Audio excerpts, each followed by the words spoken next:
ये है दिल्ली दर्पण। नमस्कार, मैं हूं बॉबी मिश्रा। आप देख रहे हैं दिल्ली दर्पण टीवी। 2024 का लोकसभा चुनाव बिल्कुल नजदीक है।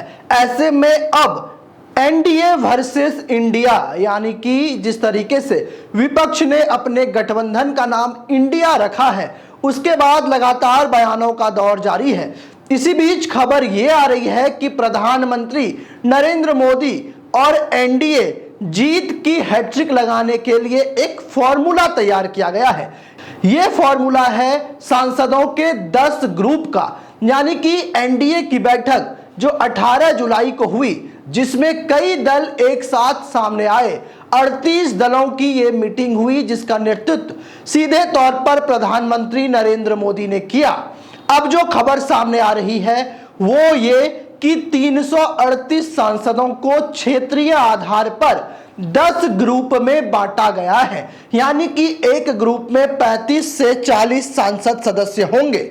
आपको बता दें कि जिस तरीके से चुनावी माहौल अब देश में बनते जा रहा है एनडीए वर्सेस इंडिया को लेकर के, ऐसे में अपने अपने घटक दलों को साधने की तैयारी अब दोनों ही गठबंधन कर रहे हैं। जिस तरीके से इंडिया की बैठक के बाद मुख्यमंत्री नीतीश कुमार का बयान आया कि कई दल अभी और एनडीए से झटककर इंडिया में शामिल होंगे, उसके उलट जिस तरीके से 18 जुलाई को बड़ी बैठक दिल्ली में हुई, कई पार्टियों के शीर्ष नेता वहां पर पहुंचे, कई सांसद जो है एनडीए के वो वहां पर बैठक में शामिल हुए। साफ तौर पे अब जो तस्वीर है वो बिल्कुल साफ हो गई है कि 2024 में एनडीए बनाम इंडिया।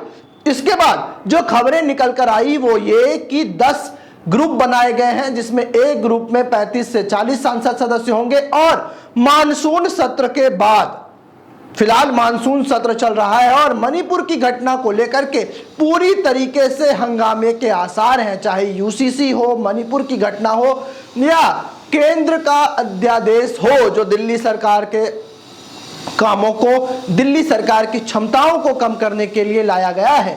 इन मुद्दे पर लगातार घमासान जारी है। लेकिन जैसे ही मानसून सत्र खत्म हो जाएगा, प्रधानमंत्री नरेंद्र मोदी अपनी पूरी फॉर्म में फिर से आ जाएंगे। दरअसल ये पूरा मामला एनडीए और नरेंद्र मोदी के हैट्रिक लगाने का है। 2014-2019 में लगातार बम्पर जीत के बाद जो है भारतीय जनता पार्टी इस जीत को भुनाने के लिए, इस विकास कार्यों को भुनाने के लिए जीत की हैट्रिक लगाने की ओर अग्रसर होगी। और इन 10 ग्रुप में बांटे गए सांसदों के साथ प्रधानमंत्री नरेंद्र मोदी और केंद्रीय गृह मंत्री अमित शाह खुद बैठक करेंगे। यानी कि अब जो कमान अमित शाह के हाथ में होती थी कि किस तरीके से सांसदों को एक किया जाए, किस तरीके से टिकट का बंटवारा हो, किस तरीके से क्षेत्रीय आधार पर जो भागीदारी हो वो हो, लेकिन अब एनडीए वर्सेस इंडिया की सूरत में प्रधानमंत्री नरेंद्र मोदी ने ये कमान भी अपने हाथ में ले ली है। दरअसल ये लड़ाई अब दिलचस्प होते जा रही है। और जो बड़ी खबर सामने आ रही है वो ये कि उत्तर प्रदेश से ही इस बार शंखनाद होगा, यानी कि पहली बैठक जो होगी वो उत्तर प्रदेश में ही होगी, जहां पर प्रधानमंत्री नरेंद्र मोदी 10 ग्रुप में से किसी एक ग्रुप के सांसद के साथ बैठक करेंगे। क्षेत्रीय आधार पर वहां के 2 सांसद होंगे। इसके अलावा